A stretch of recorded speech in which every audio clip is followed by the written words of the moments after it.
அனைவருக்கும் வணக்கம். உங்கள் கிருஷப் அகாடமியிலிருந்து வினிதா. இந்த வீடியோவில் நம்ம டாபிக் கரண்ட் அஃபேர்ஸ் பார்ட் 14 பார்க்க போகிறோம். ஃபஸ்ட்டு ஒன் பாருங்கள்.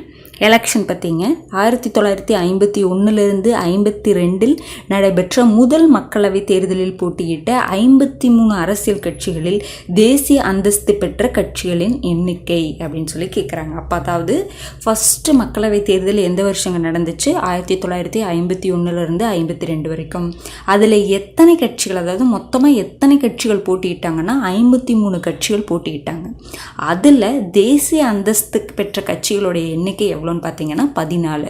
அப்போது இந்த எத்தனை கட்சிகள் இருந்தாலும் அதுக்கு தேசிய கட்சின்னு அந்தஸ்து கொடுக்கணும் அப்படின்னா அது சில கண்டிஷன்ஸ் என்ன பண்ணணும், அது சாட்டிஸ்ஃபை ஆகணும். பார்த்தீங்களா, நம்ம படிச்சிருப்போம் இல்லைங்களா, அதை ஒரு டைம் எடுத்து மறுபடியும் என்ன பண்ணுங்கள், ரீகால் பண்ணிக்கோங்க. ஓகேங்களா?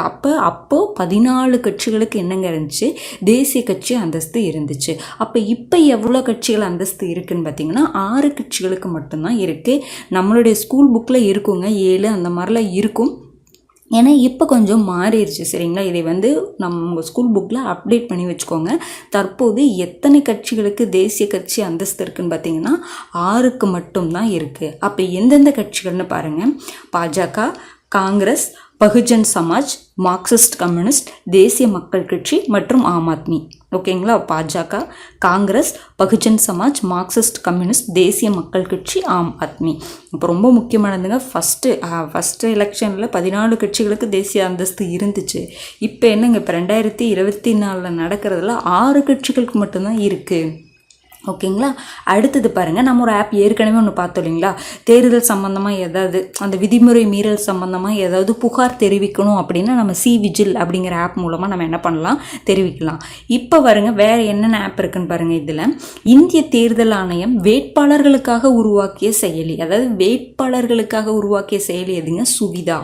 இன்னொன்று பாருங்கள், மாற்றுத்திறனாளிகளுக்காக உருவாக்கிய செயலின்னு பார்த்தீங்கன்னா சாக்ஷம்.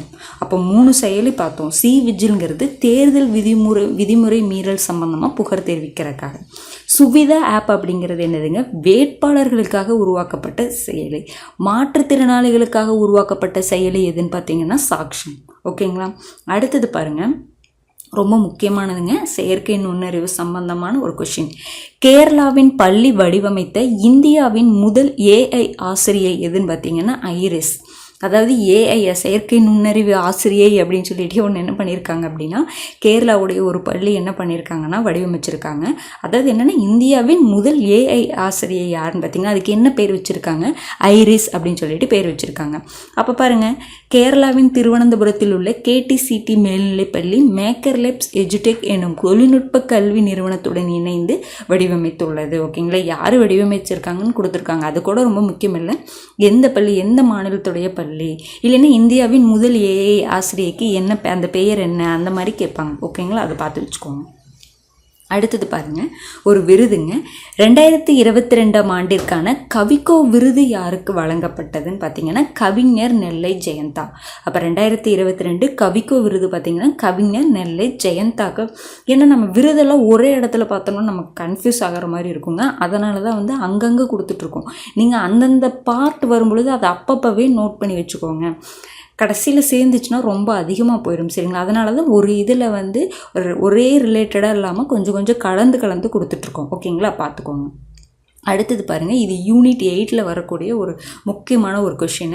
தமிழகத்தில் எங்கு 500 ஆண்டு கால பழமையான விஜயநகர பேரரசு காலத்து அரிகண்டம் கற்சிலை கண்டறியப்பட்டது? அப்போ அரியலூரில் அரிகண்டம் கற்சிலைன்னு சொல்லி ஒன்று கண்டுபிடிச்சிருக்காங்க. அது எத்தனை ஆண்டுகள் பழமையானதுன்னு பார்த்தீங்கன்னா 500 ஆண்டுகள் பழமையானது. எந்த அரசு காலத்துன்னு பார்த்தீங்கன்னா விஜயநகர பேரரசு காலத்து. ஓகேங்களா? காலத்தை சேர்ந்த ஒரு அரிகண்டம் கற்சிலை கண்டுபிடிக்கப்பட்டிருக்கு. எங்கேங்க? அரியலூர். அப்போ அந்த அரிகண்டம் சொல்கிறேன் பார்த்தீங்களா, அந்த அரிகண்டம் அப்படிங்கிறது எதை குறிக்குதுன்னு பாருங்கள். தலைவன் அல்லது மன்னன் போரில் வெற்றி பெற வேண்டி பெண் தெய்வங்கள் முன்பாக நேர்ந்து கொண்டு அது நிறைவேறியதும் தன் தலையை தானே அறிந்து உயிர் விடுதல் அரிகண்டமாகும். இது பாருங்க எவ்வளோ ஒரு யூனிக்கான ஒரு இன்ஃபர்மேஷன் பாருங்கள்.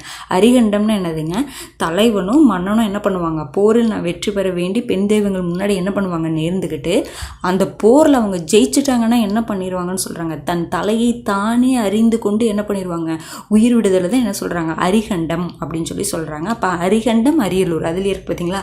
அரிகண்டம் சிலை எங்கெங்கே கிடச்சிச்சு, அரியலூர். அது 500 ஆண்டு காலம் பழமையானது, விஜயநகர பேரரசு காலத்தை சேர்ந்தது. ஓகேங்களா. ஃபஸ்ட்லேருந்து ஒரு டைம் பார்த்துடலாங்களா. பாருங்கள்.